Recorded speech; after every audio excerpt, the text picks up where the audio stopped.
Sanibonani ke futhi emakhaya sesiphinde sabuya. Igama lami ngiwunikiwe wakamchunu all the way from uMashelela TV.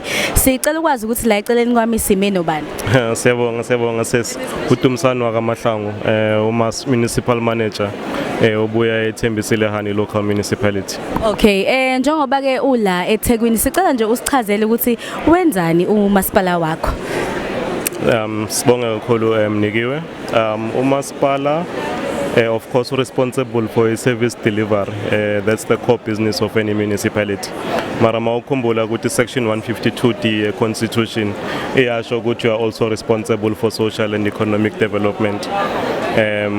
Wabantu bala obuya khona, so njengoba sizelana sesiza kwesibili lana ku-Africa Travel Indaba ke siyeseza phambilini unyaka ondlulile, so sesiyabuya futhi namanje sizo promoter umasipala, so makethe umasipala njengoba sibona ukuthi kunabantu abaningi ngapha babuya khona la eMzansi Africa, kunabanye babuya eAfrica, kunama international tourists as well or ama guests or ama delegate akhona, so we're just here to showcase so that we're able to tap kuyo yona leyo market, abantu bazokwazi ukuthi nakusasa ukuthi ukhona umasipala othize ngale ngeMpumalanga ngeNkangala district ma. Okay, njengoba usho ukuthi okwesibili ni attenda iTravel Indaba, mawubuka izinga la ngonyaka odlulile nalo unyaka lo sikuona njengamanje, niyazibona niphinde nibuye, iTheku liniphethe njani? Sizobuya, definitely we're going to come back and it's a bit better kulonyaka. It's a bit better. Kizolo bekuslow nyana, it's day 2 namhlanje. Siyabona ukuthi traffic ya increase. Mhlambe siyacabanga ukuthi izolo bekusase nama program amaningi aformal ngale kwenye exhibition center. So isiphethe kahle kakhulu iTheku. Last year bekhona la. So njengoba kuba nalama opportunities ukuthi singeza so showcase singumasipala, will definitely do so. We'll grab it. Of course, it's subject to availability budget. Tina are responsible for managing our public funds, so it's not the good ungamane ufuna ukufika nje kuphela, but we can see our stall is much better than what we had last year.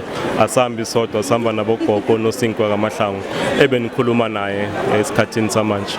Mhlambe nje quick ungasipha mhlawumbe ama contact details akho, mhlambe umuntu mefuna ukuthola abantu abafana nogogo o mase sifuna ukuthi nje sike sixoxisane kabanzi sesingasekho kwibhize kanje. Okay, 013-986-9100 inamba yakamasipala leyo.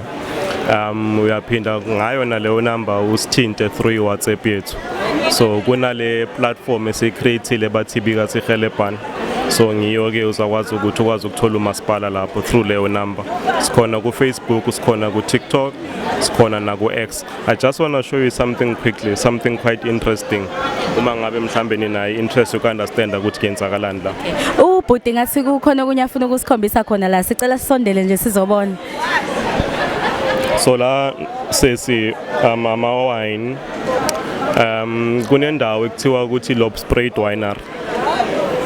Eyayikhona phambilini khona lapha kaMasipala, so in next to iGodwana Cultural Village. So kumanje nge31 saka May kuzoba ne soft launch. Le ndawo iyalungiswa. I-Look More Wines ekhona njengoba namhlanje sibona na ya display la, so kwazi ukuthi senza ama wine khona kule wine farm. So sekuyasho ukuthi you don't have to go to the Western Cape la uthola khona wine farm, we can equally find that kaMasipala eThembisile. So lokho kuzosinceda kakhulu ukuthi sikhuphule umnotho wethu, abantu bakwazi ukuthi bathola amathuba omsebenzi futhi. So this is quite important, a landmark for the municipality. Siyabonga sisi.